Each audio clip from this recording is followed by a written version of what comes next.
Rosaria.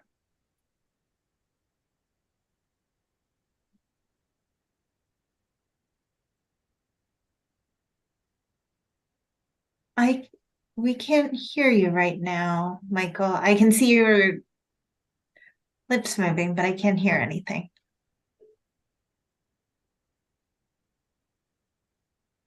No. All right, I'm gonna. Oh, there you are. Oh, okay. You can hear me now? Yep.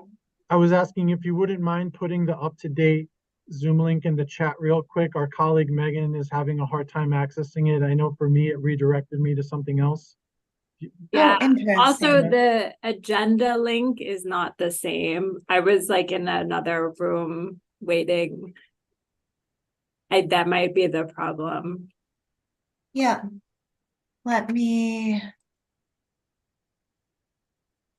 Sorry about that.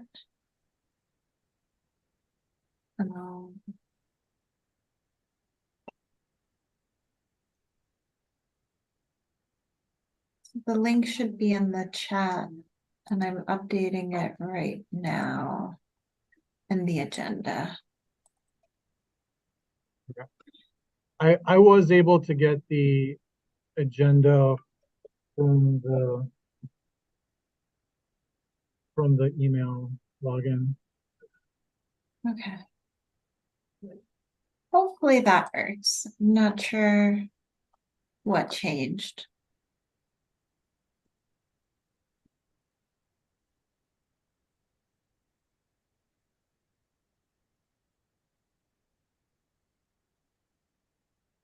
But I was saying before that Jason's in another meeting, so he might be stuck there for a little bit. So I think whenever we're all ready, we can go ahead and get started.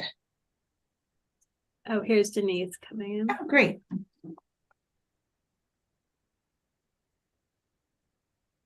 Hi, Denise, you're supposed to be on vacation. I am, but I thought I'd tune in at least briefly. Hello, how you been? What? Can I see you? Hi. Oh yeah. Yeah. Can you see me? No. That's probably a good thing, honestly. I'm pretty disheveled. I have to admit, I did just come in out of the water. Good. I'm down in the Caribbean. It's gorgeous. Yeah, it is. Well, good for you. Well, good to see everybody. Thank you for joining us. I think we'll just jump in and start with the minutes approval from our August meeting. How do we do this? We just have like, do we all approve? We just need someone to put it up for the motion and then someone to second. Yeah, so moved. I move that we adopt the agenda, the minutes for the meeting as noted in the agenda. Second. Great. All in favor? Aye. Any opposed? Any abstentions? Great. Thank you.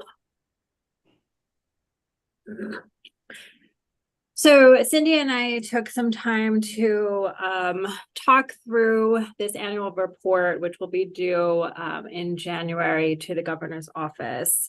We did reference the report from this past year and some of the feedback that Cindy and her team received when submitting that report. So we put together an outline, which there's a link in the agenda to this outline that we put together. I figured we can just go through it top to bottom.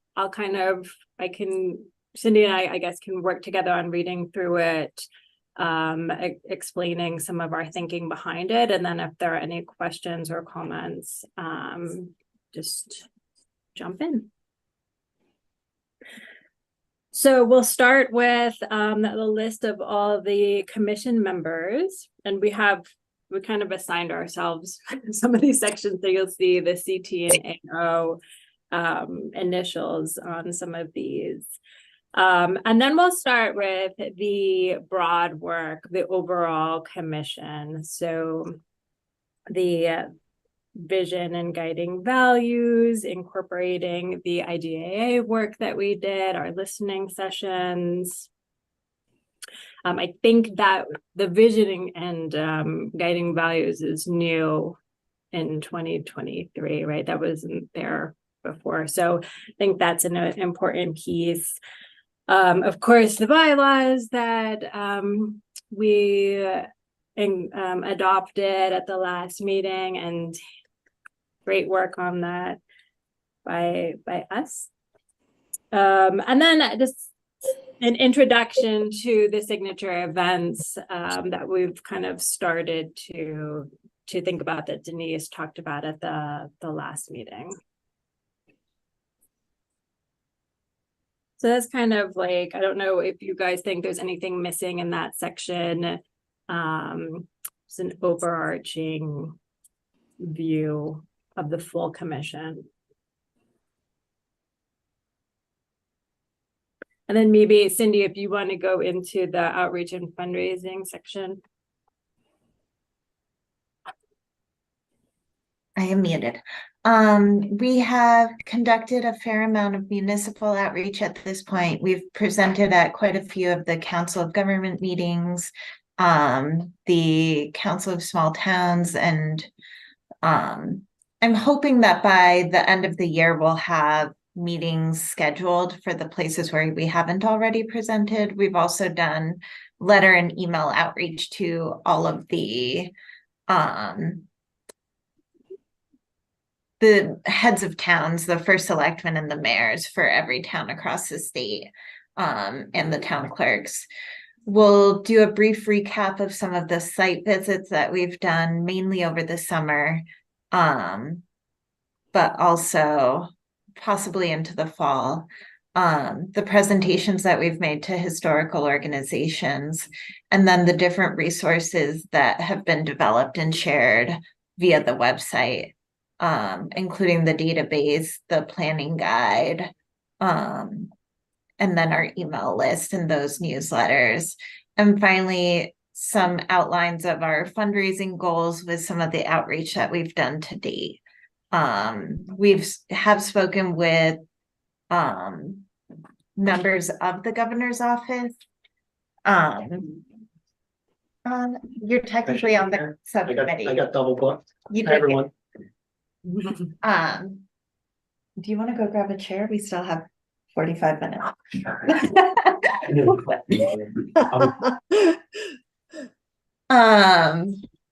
So we have spoken with members of the governor's staff. So he is aware that we've been doing some fundraising initiatives, but making sure to put that in there so that it's clear in terms of what our goals are, what we've been looking for, and who we've contacted to date. So I think that outlines the majority of the outreach and fundraising efforts that we've done this year, and should be informative for whoever in his staff is paying attention to what we're doing. Yep.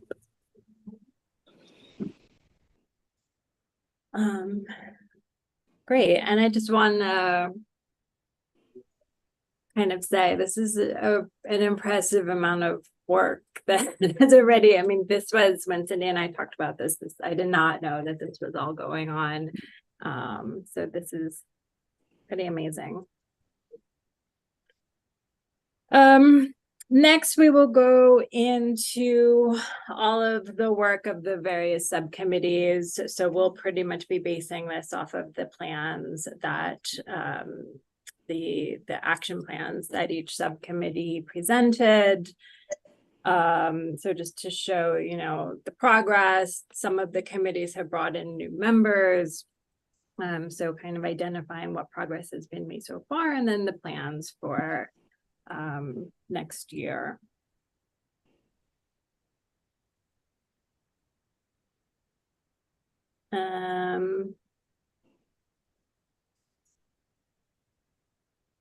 Yeah, and then I guess lastly, just the action plan for moving forward.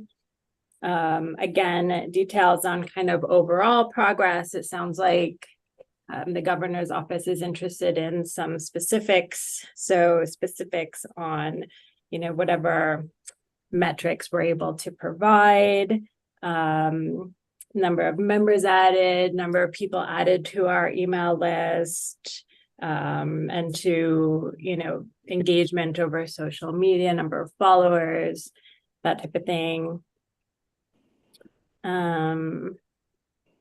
Basically how we also talk through some ideas on how we can potentially track in the future some additional items. So all of this will kind of be outlined in the plan and for 2024. And then finally, we just have our listing of 2024 meeting dates, which we must file on an annual basis. So that'll include commission, all of the subcommittees, and we're hoping to have a couple of full advisory council meetings on there as well. So that will be kind of a broader group that includes subcommittee members, commission members, and other interested parties, funders, things like that. So it is a full outline for lots of things that we're hoping to share. Is there anything that anyone can think of that we may be missing that wasn't touched on? There's been a lot of activity, so we definitely may be missing something here. I have a question.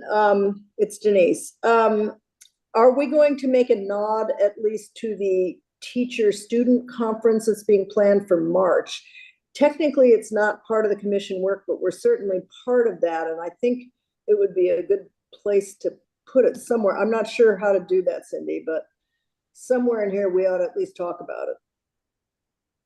Yeah, I think we can definitely add it to kind of the plans for 2024 section. Mm-hmm. Yeah.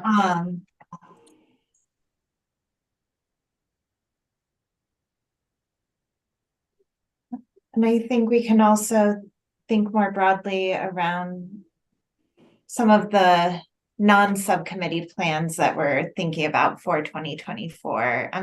I know one of the areas that we're hoping the engagement subcommittee will take a large role in is kind of coordinating somebody to be at different festivals and fairs that are going on next year. Thinking broadly about where we should have some visibility. So that is another area we can highlight. Sheldon, your hand is raised. Thanks, Cindy. I was just curious if we wanted to make any mention of the progress with where we sit with the National Commission, because we started as an, kind of a branch of it, but now have emerged onto our own with a new logo, and not sure if that needs to be represented specifically in the report. I mean, we do have it in the minutes, but.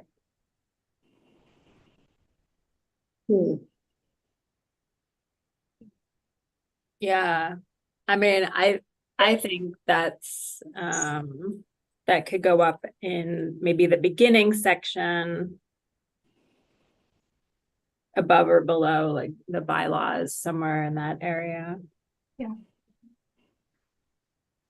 Michael, I thought I saw you speaking, but I didn't hear you, but maybe I'm wrong. No, not on. Okay. Okay. But otherwise, does this feel like a good summary of what we've been working on? Hi, I just want to say it's very impressive. I feel like this is an amazing list of accomplishments in 1 year, where we came from nothing and did it with basically very little money, shall we say. I mean, so I don't have it in front of me, but did every committee come up with a plan at this point? Oops, except for maybe the IDEA committee. Sorry, we have guests arriving here. Hang on. So almost everyone, we're still waiting on education. We're gonna work with them to get a little more detailed. They Yeah. have kind of a Right. very high level outline, but so we'll be working with them to get a little more detail Okay. into that in terms of their plans. Okay. No, that's great. I mean, kudos to you, Cindy, and to Jason. I mean, this is an amazing amount of activity. I think I'm very proud of this. Yeah. I can certainly go with certainty to the governor's office and say we've more than done our, all of us. So thank you for everybody on the call too. Yeah. It's great. You're getting warmed up, Denise. I don't know if everybody else feels like that, but I certainly. Yeah. Thank you. No, definitely. And even as Cindy and I talked, there were things that we had forgotten that had happened, and we were kind of like, oh, when we did this and we did that. And so yeah, I think it's very impressive. Yes. All right. And actually, I just wanted to say, as you mentioned the fairs and festivals, I mean, you know, my office, I put together a list for this past year of all the fairs and festivals and like anything big for 2023. I don't remember if I shared that with you, but I can. So it like could be a starting point for, because a lot of them are annual. Yes, please. Okay. And if you want to do it as a shared document, we could work on both updating 2024 dates, and that way neither of us has to do it Yeah. all. Yeah, but my interns don't have to do it all. Okay, great. So we'll get going. I think Cindy, we said we would try for like that first week of January, the end of the first week of January, to have like a draft version. And I think we said we could probably just work over email with everybody, with the subcommittee members to kind of finalize it. Stephen, your hand is raised. Just a quick question. Is part of the purpose of our January meeting to present the report to the public, to make an official presentation, or do we just submit it? Last year, it was just a submission to the governor's office. I don't know if we uploaded it onto the website though. It is on the website. I think we could do a short presentation if we feel like it would be helpful. I think the only I think reason it would be, honestly. Yeah, I like the idea. I mean, it is an amazing list of activity, and you know, I think we should put it out there publicly, even if it's quickly. I also would suggest that we submit the draft first to Kathy D'Amato to let her make sure it looks like something, because she's the governor's representative on the commission. So it might be helpful to run it past her as well. Yeah. Okay. Yeah, I love that idea of presenting it to the full commission. I mean, I'm sure there are things on this list that they didn't know were in process or had happened, same as me. So, Right. Yeah. I'm sorry that I joined the meeting late. I don't know if Cindy's updated any of you on some of the funding. But we are making some significant headway. So I think that will be an opportunity to present come January. Hopefully we'll have some agreements with corporations and foundations. We did, Ariane, I don't know, you probably saw an email earlier. We were just awarded $35,000 from the Scripps Foundation in our partnership with the Secretary of State's office and the Connecticut Democracy Center to in the Department of Education, thank you, to support red, white, and blue schools initiatives. Sort of Wow. revamping, not revamping, but really promoting and rebuilding, I think, a very worthwhile program. So we just learned about that Thanksgiving week. Very pleased about it. And, you know, it's a wonderful collaborative effort. And I think a great way to start to amplify the message of what we're doing with the commission. Yeah, and thank you guys for all your work on that. I mean, we're very excited to basically bring that program from $0 to now 35,000. I mean, it's huge for this program. And I think it can go really far. That's very exciting. I didn't know about that. Good work, guys. Thank you. Yeah, wonderful. Wonderful news.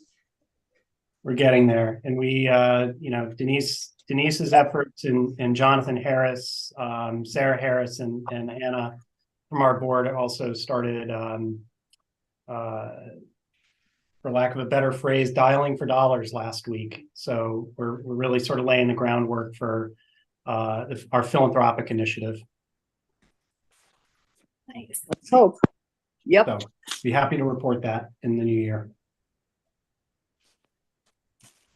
Yep. Yeah. Great. Okay.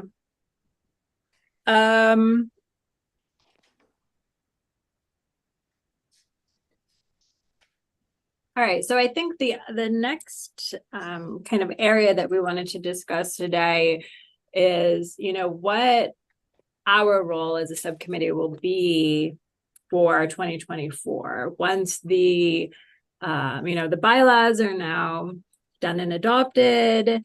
Once this report is done, it is due in January, so that leaves us with the rest of the year, you know, to kind of support Connecticut Humanities, to support maybe other subcommittees or, you know, the rest of the commission. So I guess Cindy and Jason, do you guys have areas, ideas of, you know, ways that we can be supportive to you and your team? I could think of a couple things right now. One is sort of really, I guess, supporting in the different ways we're trying to build this philanthropic ecosystem. I think that would be really important. And I think adjacent to that, and we had talked about this, I think, in our first meeting, Ariane, is sort of almost a vetting system for advisors, prospective members of the public coming in. We were sort of putting a call out for representation. We never implemented that, so I don't know if there's a vehicle through which we want to sort of vet people's participation. I don't know how heavy-handed we want to be with that, or I'm putting it out there because we talked about it before, and I don't know if we want to sort of re-engage that or put it off to the side. So I'll leave it to all of you to respond to. I think there's a really good opportunity, and there's a couple of brainstorming things happened in my brain over the last since the last time we met, just because of things that I've seen along the way. But this whole make it here statement and aligning our communications storytelling efforts around the make it here. So I was at a library, and I'll tell you the story to frame the idea.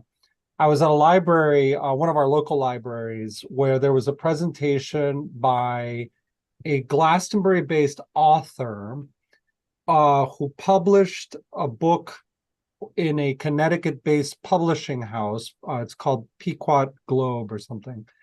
And the book is called Connecticut Made. And it is essentially a love story about Connecticut. All of its it features different towns, different types of crafts, different types of products, different types of industries, small I industry. And it just really tells a story of the fabric of Connecticut and Connecticut made, the industry of the people of Connecticut.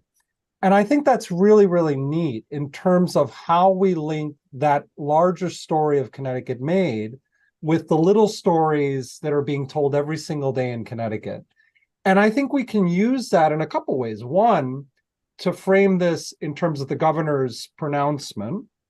Two, to frame this in terms of why we're doing this, but also to highlight and invite participation from those industrious hands all over our state to be part of this conversation, right?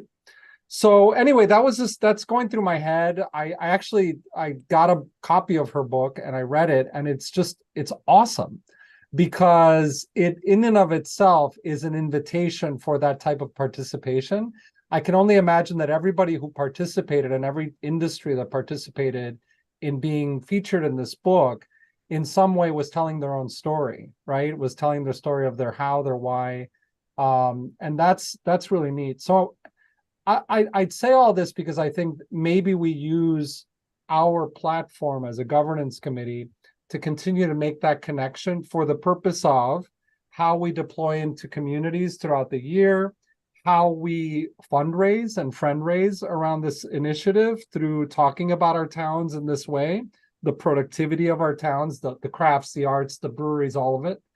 And then use it also to build goodwill. So that's one idea. I'd love to get you all copies of the book just because I think it's really neat. And the way that I met this author is that she's been doing these talks for the last few years, I learned, at various libraries around Connecticut.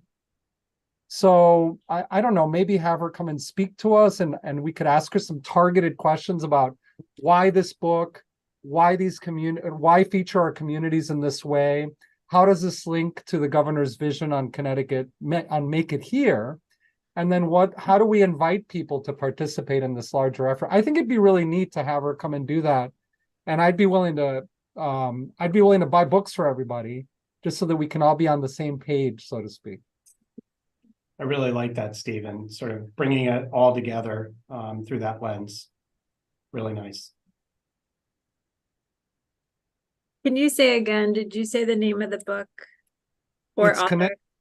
It's Connecticut Made, Globe Peacock Press, and the author is, I'll spell it for you, Cynthia, and forgive me, I think it's Parsick, but it's Cynthia with a Y, Parsick, P-A-R-Z-Y-C-H, native of Connecticut, Trinity College, and then became sort of a publisher around the world. And now she's back in Glastonbury writing great little books about our little state. Nice, thank you. Oh, thank you, Cindy, you found it. Yep. So I'm happy if you tell me, Cindy, how many members of our committee there are writ large. I'm happy to get a bunch of books for all of us just to kind of stir the imagination, because like I said, it's a book about Connecticut and a Connecticut publishing house, a Connecticut author. And then if you find it appropriate, maybe we can frame our report in January, if that's what we choose to do, and talk about our report through the eyes of our industry, through the eyes of Connecticut Made, through the eyes of Make It Here, so to speak. And then make that invitation that you mentioned, Jason, the invitation to anyone who's featured here or could be featured in a book like this. We're inviting you to tell your story as part of the 250. Yeah. It's great.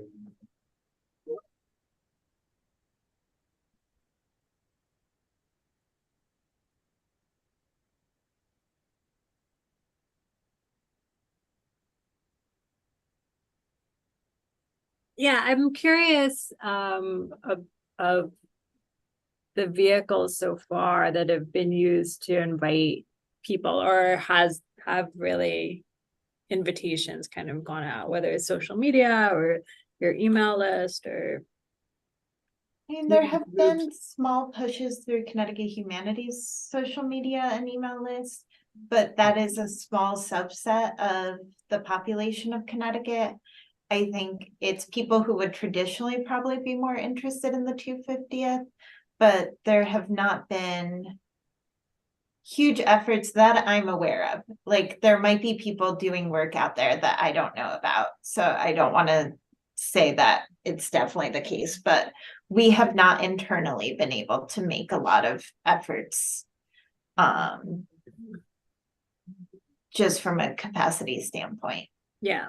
I think the desire to is there. Yeah. That's a great question, Ariane, because perhaps part of our initial strategy is rather than figuring out how to get the message through conduits, is first figure out what are those best conduits and then invite them to a round table, right? And say, how do we coordinate our messaging, right? How do we use each other's resources? What are we saying together? And then have them deploy the message across the state. I think it'll make it a little easier for us than us having to go door to door, kind of knocking, saying, "Can you please? Have you said anything about 250? Do you know what it is?" So the engagement subcommittee is working on that list of who the best conduits are.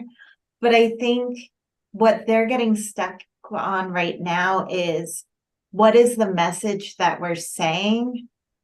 And I think that would be really beneficial. And maybe as of right now, there's no real subcommittee working on what the message is. So maybe that could be a role that this subcommittee could help with, kind of uniting what we're projecting outwards, and what we're asking people to consider. I think that's really important. What I'm starting to hear from folks is the broader community of color is not particularly engaged with the work of our commission right now. And I think that has a lot to do with its sort of look backward to 1776. And I think we saw that in the public and listening sessions and so on. I would like to sort of explore a lot, the work, Ariane, that you and Stephanie are doing in the Secretary of State's office with engaging voters, young people, more diverse communities. Like, how can we find that sort of cast our gaze into the future through that lens, and sort of what we can imagine the future to be versus a look back 250 years. What does 250 years in the future look like? And I think we need to sort of hone that messaging a little bit more. Not that we want to ignore folks who are engaged with the look back, but we're particularly interested in engaging with people who want to look forward.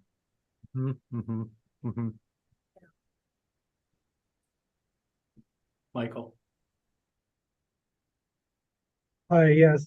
So I want to proper forward two positive historical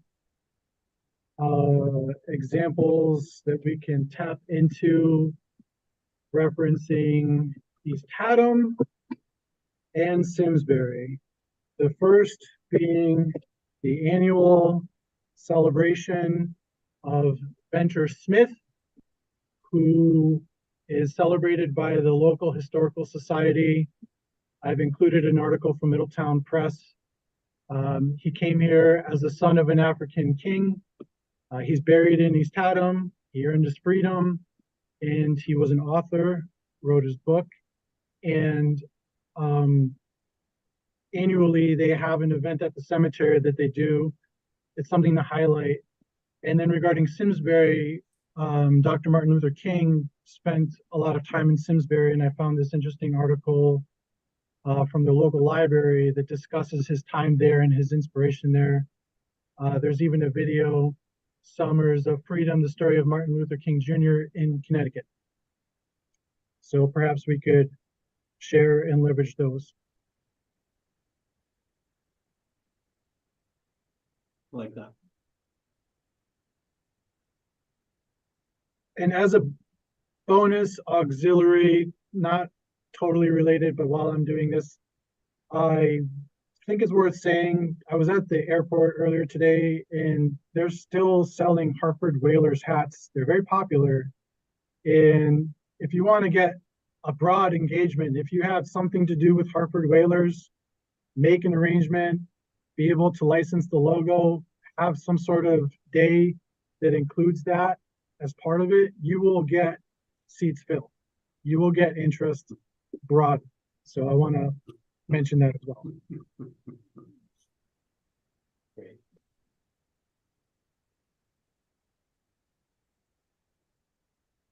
That's a good point. we are a nostalgic bunch in Connecticut, and looking forward while tapping into that nostalgia, right? I think is important, right? And nostalgia is like the stories that we know about our families, right? Some of them are wonderful and encouraging. Some of them are really sad and tough. But they're all part of the fabric of what make us a family. And being able to look forward while bringing all of that with you in healthy ways, I think is part of the story. And I think, Michael, your 3 examples really reference that, right? Because these are touch points of how Connecticut has become healthier over time and continues to become healthier.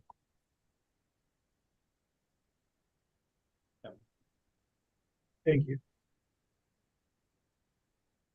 Yeah, I think a lot of it is getting these groups and communities on board with what we're trying to do, and kind of show how, you know, how they can be a part of it, how it is important to everyone here in Connecticut, how they fit in. And maybe, you know, Michael and Stephen's, like, both of these ideas of showing these stories, like real examples, might be that type of inspiration, as opposed to just trying to explain with some bullet points, you know, but like bringing stories to them and these examples, real life examples. What if we take some of this funding we have too and fund a competition or something like that? I'm looking right here at the Simsbury article with Martin Luther King at the bottom, and it talks about students creating this 14-minute award-winning documentary. So what if we sponsor a filmmaking contest for students and have them be able to get the recognition of an award and perhaps some compensation for it too? And that might generate some interest and some work and uncover some interesting aspects, some positive, interesting aspects.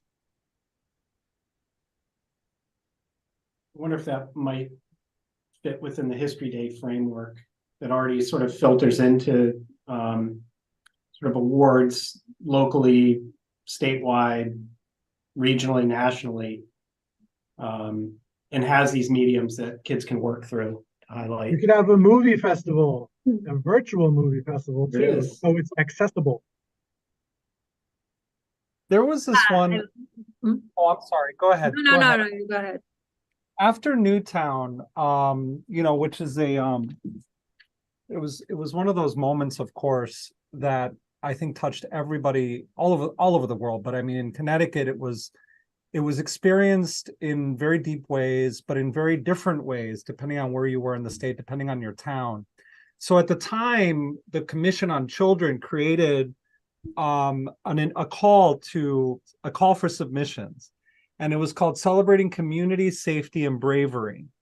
And what we did is we asked students to do an artistic tribute to Newtown and to Connecticut. And so we worked with the schools, and the schools helped create this template of a letter that we invited young people to. It's a very sensitive issue, so we wanted to be very sensitive to the kids. And what we found is that once we crafted the letter in a way that was sensitive and accessible, we invited kids to essentially just express themselves in every way that they could imagine. Some wrote music, others created crafts, others wrote poems. Kids when I tell you the submissions that we got, they range from the most authentically kind of visually pure to the sublime. It was really beautiful. And then what we did is, and we got submissions from all over the state.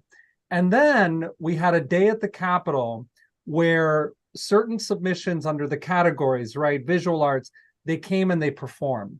They exhibited. We had the hall of the Capitol was the downstairs hall was lined with some of their work. And then eventually, many of these pieces that weren't returned to the artists were submitted to the library for archiving. And the reason I say all this is because imagine this was looking back at a moment in time that really captivated all of us together. Imagine an invitation looking forward to a moment in time that captivates all of us together. And I think if framed well, then we can have a similar output, right? Of people expressing themselves from all over the state in various ways. It'll do two things. One, it'll get 250 into the imagination of the public through the lens of kids, because kids bring their parents with them. And two, it'll give reach all over the state through our school partners, our districts, and others. So just an idea, but for Newtown, it was really, really powerful. And it was an asset response to a horrible event. This could be an asset moment for a really, I think, celebratory event. Would you happen to have that letter? We do. I can find it. Thanks for asking that. I can find that letter, again, written in the context of Newtown, but it was it was very sensitive. There was so much work that went into that letter. I can't even tell you. I believe it. No. And Stephen, this went to, how was this distributed? It went through all this. So the superintendents were so gracious, and we partnered with superintendents. We partnered with artists. This particular piece here was an artwork by Tucker Dupuy. He's a 10-year-old who created this image that we use for the work. So there was some initial work that went into it. Kids were involved from the very beginning. And that's because we knew, because my old boss knew the psychology of children, that children were going to want to express themselves, and they were going to anyway. So why not invite them to in a caretaken way? Lovely. I'll get you that letter, Cindy. Thank you.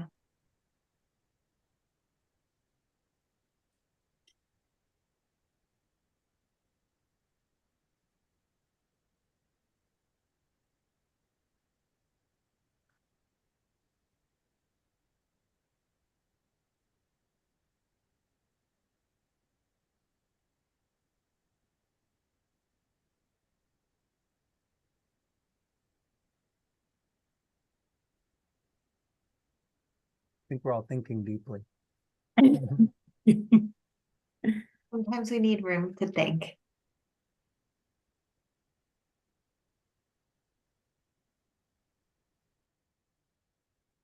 So, okay, so the engagement committee is working on identifying groups, community leaders, the people that we need to kind of bring to the table, who then could go out and be spokespeople for us, help recruit others. But the engagement committee needs to know, what are they asking? Yeah. So it's getting them messaging together in terms of, how do we even approach these people, these individual groups? And I think their thought was that the marketing and tourism subcommittee would be responsible for the messaging, but that subcommittee is thinking so much broader in terms of tourism initiatives, and they're thinking on a different scale. So I think having something to start with for messaging would be really helpful, that then we can get buy-in from the commission and make sure everyone's on the same page. But we've all been in enough meetings together that it feels like we're all going in the same direction. It's just the engagement subcommittee keeps going to, what thing or event can we do, instead of what is the message? And so I think that would be really helpful. So it's the message of, like I said before, just getting them on board with our mission.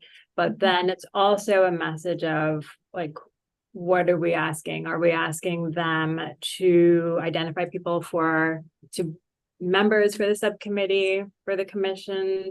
Are we asking them to identify town leaders, to like organize group events, or, you know, things in their own communities?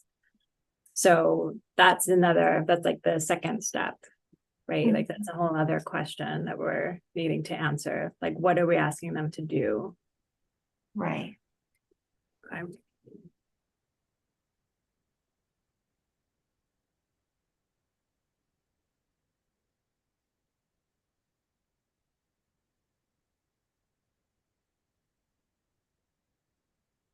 And as of now, there are only a handful of towns that have put together local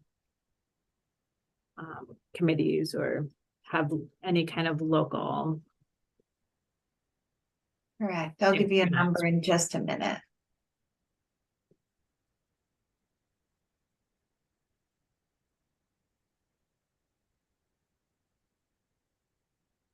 And the volunteer, like the link that you've sent out in the past, is that the same that you just continue to use? It's like it offers a few different options of how people can be involved, like join a subcommittee, organize at the local level. Like there's maybe 3 or 4 options. Yeah.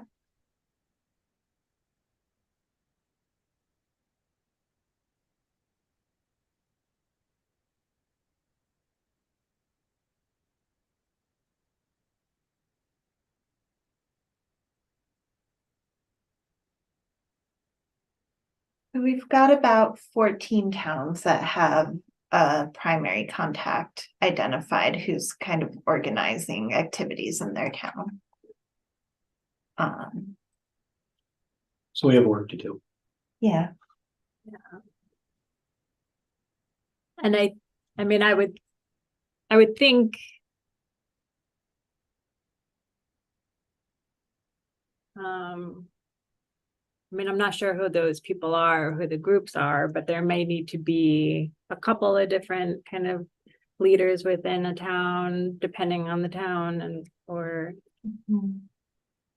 Yeah, I will say I recently had a conversation with someone in one town, encouraging them to think beyond kind of history organizations. And the response was, we have so many history organizations that we feel like we can't leave out.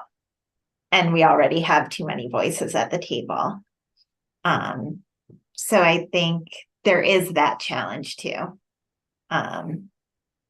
Yeah. I can definitely see different groups wanting to go about this in different ways. Yeah. Usually in the same town or city. Yeah. Okay.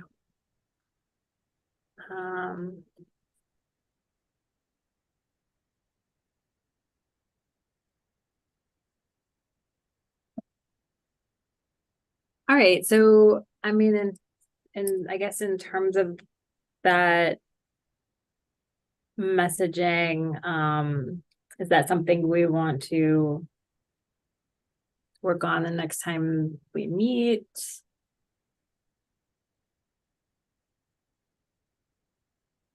I'm wondering about the timeline for you and outreach.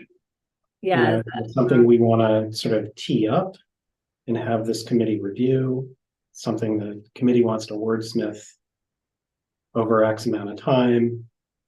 I'm just sort of thinking, how quickly do we need to make this happen that we can get committee feedback on? Yeah. Or how you all want to participate. Yeah. That's a great question. And I will say the next month, I think we'll be caught up with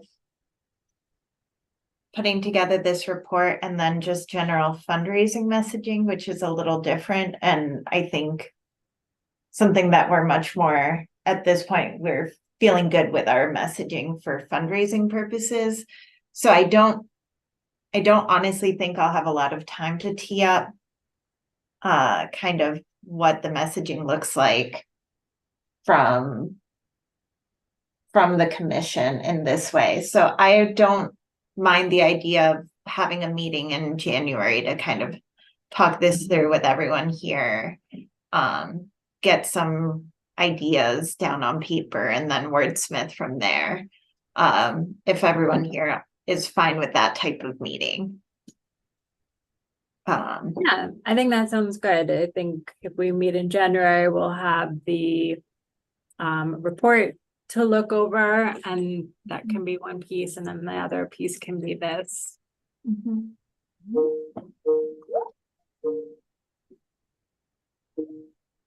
Yeah, I think that sounds great. So we can work on finding a time to meet before the full commission meeting, which I believe is this 17th of January. So maybe not, maybe the week of the 8th.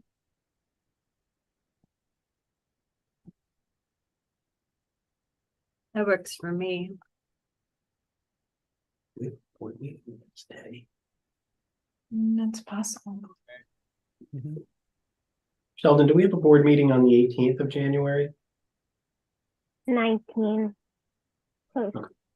It's one of the virtual grants approvals, so it's a 30-minute meeting, but yeah, it's not a No, full quarter. January. Sorry, Shell, for January. Oh, January? Yeah, January 20th.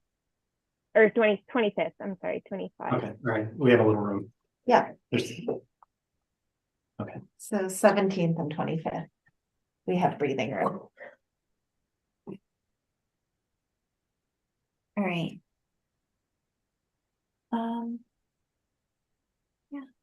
Thank you, everyone. I'll send Okay, out. great. So we'll circulate, dates for the week of the 8th. Yeah. And we'll work on the report and then work on getting that out to you guys to review before we meet, so we can hopefully just kind of finalize it at the meeting. All right. Well, good seeing everyone. Thank you very much. good to see all of you. You give me the list of people on our committee. The people who sit around the table, then Yeah. I'll put some shekels together and get some books for all of us. Perfect. Thank you, Stephen. Thank you. Bye, everyone. Bye, everyone. Everyone.